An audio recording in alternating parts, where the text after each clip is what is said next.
Welcome back. We want to get right back to our top story, the McCabe firing at the FBI. James Kallstrom is the former assistant director of the FBI, and he joins me right now. And, Jimmy, it's good to see you. Nice to be here. You had 27 years at the FBI. I know how important and the pride that you have for the FBI. How do you think the FBI is taking it this morning that the #2 guy, Andrew McCabe, has been fired? I think there's a big sigh of relief and a good feeling about the fact that an FBI element, an organization in the FBI, recommended that he be fired. Right, the Office of Professional As opposed to them being Responsibility. mute and having someone else make that recommendation. So I think they're very happy about that. I mean, I don't know for a fact, but I'm guessing that that's the case. And they're just gnawing at the bit to actually get involved in a real investigation, not a phony investigation like Jim Comey conducted, you know, a fraudulent investigation. I don't understand what was driving them, Jim. Let's put this in context for a moment. You've got 10 people at the top of the FBI and the Department of Justice that have been either fired or reassigned. Obviously, this is no coincidence. Do you think somebody was directing them, or do you think they just came to the conclusion on their own, this leadership at the FBI and the Department of Justice, that they wanted to change the outcome of the election? They wanted to protect Hillary Clinton.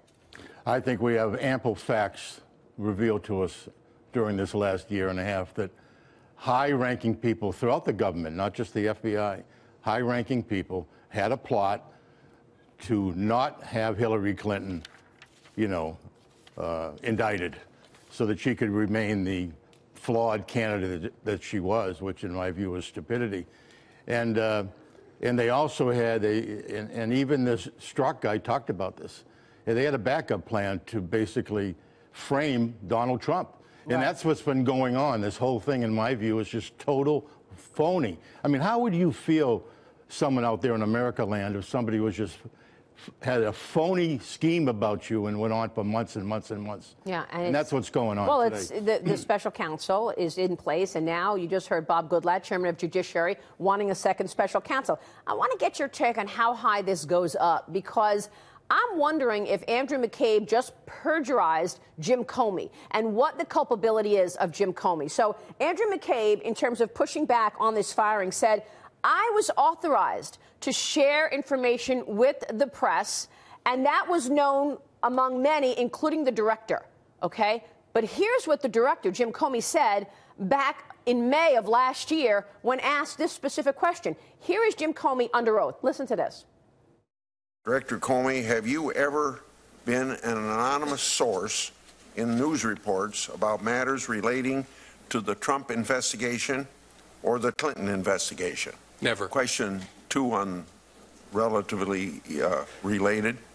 Have you ever authorized someone else at the FBI to be an anonymous source in news reports about the Trump investigation or the Clinton investigation? No. Never and no. And yet Andrew McCabe on Saturday morning had a lengthy statement saying, I was authorized to share this information, and the director knew about it. Your thoughts? Well, I read that statement, and obviously, you know, he's puffing up his few feathers that he has left. I think virtually nothing that he said was truthful from my understanding of his role in the FBI, what kind of an investigator he was, what kind of a supervisor. You know, he was lacking in so many ways. That's my understanding. And, you know, statements like that, which were penned by CNN or somebody else, you know, they're going to just add more trouble to him. How independent, you think, was Andrew McCabe versus Jim Comey? I mean, could he have done all of this without Jim Comey knowing? I've wondered that myself. I wondered that myself, how much McCabe was doing that Jim Comey knew about or didn't know about. You know, to me, that's a little bit of a question. Why? What do you mean? Well, I just don't know. I mean, the stupidity of some of these things was so you know, rampant that it almost makes me question. Although Jim Comey is not a stupid individual, I think he's naive. He's got an ego the size of the Empire State Building, and he has a lot of other faults that got him in this trouble. But, I mean, I could be wrong. They could have been totally in lockstep. But there's no question that he and McCabe and others in the FBI and the Justice Department, and we're going to find out the State Department, and the National Security Advisor to the President, and the Deputy National Security Advisor, and John Brennan Did you see John Brennan's remarks? We ran the tweet at the top of the show. There was real animus in that tweet against President Trump. The animus and the malice against Trump. There it is, right on the screen, It's a prima facie, really,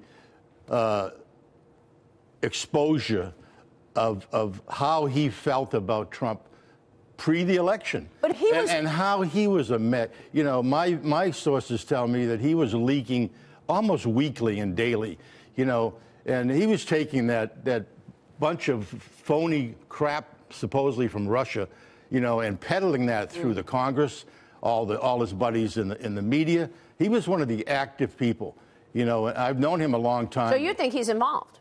Oh, I think he's involved, absolutely, and I think it goes right to the top, quite frankly, Maria. You mean President Obama? I think it goes right to the top, and it involves that whole strategy. They were going to win. Nobody would ever know any of this stuff. And they just unleashed the intelligence community. Look at the unmasking. So we haven't even heard anything about that yet, right? Well, Susan Look at the way they violated the rights of all those American citizens, right? You know, and General Flynn, I hope General Flynn sues a lot of people because he was handled so bad. Well, people have gone to jail for lying to the FBI. That is a felony. He didn't lie to the FBI. No, I know. Yeah, and they didn't even interview him about a crime. I mean, he was in his legal, authorized, you know, mode when all that happened. But it was a felony to leak his conversation with the ambassador to Russia to the press. Well, that was a felony. His unmasking will probably find out. We know that from Jeff Sessions. Told us that on this program. Yeah, there's no question. They're the people that have committed felonies, not the general, and they've ruined that guy.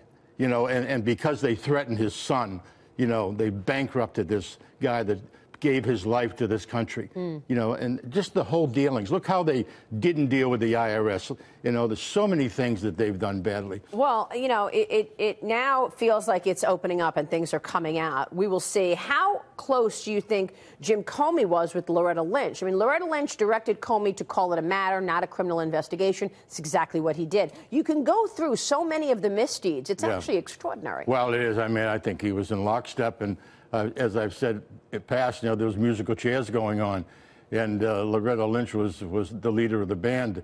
But, you know, this whole business is special counsel. Now, here's another thing, if you've got a moment. You know, I would wish we didn't have to have a special counsel. But we've got the Attorney General, who is a good guy, but I mean, he just hasn't. Well, he recused himself from everything else. Yeah, I mean, and are we going to depend on the Deputy Attorney General to pick another special counsel?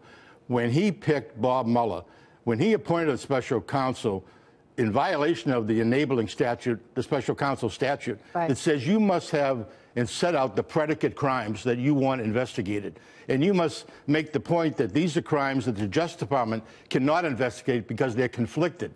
Well, he did none of that. He put the guy that's conflicted like the Jersey Turnpike from end to end. Which is why it's really important that Bob Goodlatte just told us he's going to subpoena for the other documents, because Michael Horowitz and the Inspector General does not have subpoena power.